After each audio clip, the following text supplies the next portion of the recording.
But to prove to some people out there who may be going, well, he may just be lightly probing, because that's what my father-in-law would say, I went ahead and took pictures of the probings. And what you can tell from the probings now is I'm really stressing this tissue. I am blanching this tissue. So this is not just trying to lightly probe to get the results I want. I am definitely probing in these areas to show the new connective tissue attachments that we get here with Lannett. We'll go through a couple more cases now of probing depths again. This is a young man, actually, a lot of problems. We went ahead, did full muscle nap on him. You can see I just look at how much red he had before on 4/15/08 and how little red he has now on 8/20/09. And we went from 43 sites of 6 millimeters more down to 1. Just one site. And I'm going to show you one particular area, tooth number 30. Tooth number 30 had a greater than 10 millimeter pocket on the mesial, and we took it down to a 5. That's a greater than 50% pocket depth reduction. And don't forget, this is without resection, without bone grafting material, without any type of other materials that we have to stick in pockets in traditional gum surgery. So what we have here is we went from a 9 down to a 3, a 4 down to a 2, 6 to 3, 6. In fact, if you look at the distal of tooth number 30, went from a 9 to a 3. But let's take a look at the x-ray. Here's what it looked like before, and you can see the defect that we're looking at. That is a vertical defect. Whenever I see these defects now, my first thought is occlusion. I know something else is going on there. But do I know if the patient needs to have a root canal done? I don't know. I mean, this defect probably wraps around through the apex and into the furcation. He may have some furcation involvement here. So we went ahead and did Lannett. And traditional office, you would flap this open, you would maybe put Emdogain in, you might put some bone graft material in, you put a membrane on. Basically, you're trying to throw the kitchen sink at it, and hopefully something will stick. Well, here's what it looked like afterwards. This is 9 months post-Lannett, and now you can see how much bone fill we have. And this is where he had the 5 millimeter pocket, was right here. But we didn't have to do a root canal. We had bone growth at the apex. We had bone regeneration at the apex. And this is still filling in. Don't forget, this is only 9 months post-Lannett. And he's been pretty good with his maintenance, and probably pretty soon we'll take another CAT scan on him and see what's going on. But basically, as far as I'm concerned, this was a huge success from the decrease in the pocket and the bone growth without additional cost to the patient. If we look at the 3D model of this now, you can see here's the bone loss right in this area here. You can see how the defect kind of drops down. And now look how it's filling up right across here. I mean, it's very nice to see that.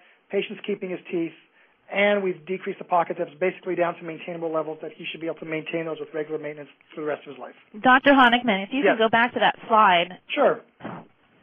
So exciting to look at the befores and the afters in this way. A question came up as to whether you were able to get these types of results immediately following your training, or whether this was something that took a while for you to be able to achieve. No, actually, you're going to see a case coming up that was just basically 4 months out of my training.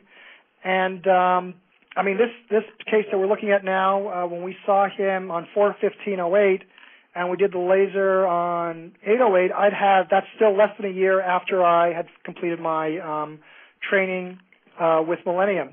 So no, I mean, that's the nice thing, like I said before, is that if you follow the protocol, these are the type of results that you get. You don't have to have, years and years of training on a laser. And trust me, I was scared to death when I first started doing this. But I put my trust in the protocol, put my trust in my training, and put my trust in the Periolase, and it kept me safe and kept my patients safe. And these are the results that we get. So you don't have to have 15 years of experience to get these results. That's great and reassuring. Okay, let's move on.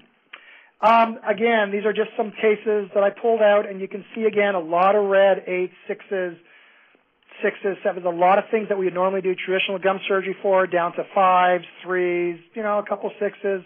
But overall, we went from 96 pockets of 10 millimeters or more down to 10.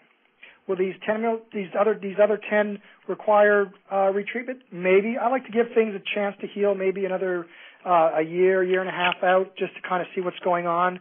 And if I have to retreat it, I can retreat it, and I have more options available to me. I can do it traditionally, but most often I'll try to retreat it with the laser because patients are already comfortable with it, I'm comfortable with it, and we just go from there. Now, these are some, but this is prior to having a CAT scan, so these are old-time x-rays, I guess you could tell. But this patient came in for a abscess, and whenever I saw the slide, I always ask the general dentist, I always ask the periodontist, what would you do? And the majority of them say, take the tooth out because obviously there's no bone there. And I tell them if you take this tooth out, you're going to have to take that tooth out, and you're going to take that tooth out because there's no bone around those teeth either by the same logic. So we went ahead, we did LANAP on this patient, and this way we stabilize his tooth, and you can see the shadow of the splint there, and this way it looked like about a year after, and you can see, look at, oh my God, what's that? That's bone. But that tooth wasn't supposed to have any bone. Well, we got bone growth, the tooth is stable, and now here he is, and this is February of 2009, and we still have the bone. The bone is stable, and that's the nice thing about this. People may think, oh, it's just a transient type of thing. It's still going to break down. The bone stays around. This is a very long-term type of process. This does work and stays around for a long time. The pocket depths especially, because you can look, we went from a buccal of 12 down to a buccal of 3. We went from a 9-millimeter pocket on the lingual to a 2-millimeter pocket on the lingual. So these pocket depths are stable. This is not scale and root planing where you may see some initial type of healing response and then things start breaking down after that. This is a long-term stability with this procedure. Now, Dr. Blur was saying, do I have to have a lot of experience to do LANAP and get these results? Well, you can see I got my laser in the mid of September 2007. This patient walked in January of 06, and this patient walked in January of 07. So I've had the laser maybe, not even 4 months yet. Well, I'm still getting used to it, and the patient came in. The doctor recommended the patient have the tooth taken out with a bone graft. I'm going, great, fantastic, love it, because I'm a periodontist, and that's what we love to do. But I said, you know what, to place a bone graft now would be wrong because it's infected and it's just going to go away. So let's go ahead, clean it up. Well, she needed a LANAP because she had pockets everywhere. We went ahead. I said, well, clean up with the laser. Worst case scenario, I'm going to lose the tooth anyway, but at least it'll be a healthy environment to a bone graft. Well, she came back a week later. Well, everything was looking stable. That was the amazing thing about it. We went ahead. We kept the tooth in place. This is what she looked like. This is 22 months post-op. This is bone. This is bone. That tooth is still in place. We haven't lost it. In fact, I'm treating her friend next week because she needs LANAP also. But the tooth is still in place. Do we have a little defect here? Yeah, just a little one, but she wears a partial denture, which drives me crazy. I'd like to get her an implant, but she can't really afford it right now. But we have bone growth. There's no extra bone here. There's no emdogain. There's no bone grafting. There's no membranes. There's no extra cost for the patient. This is get rid of the bacteria, give the chance, get rid of the infected tissue, get rid of the bacteria, and let the body do what it needs to do.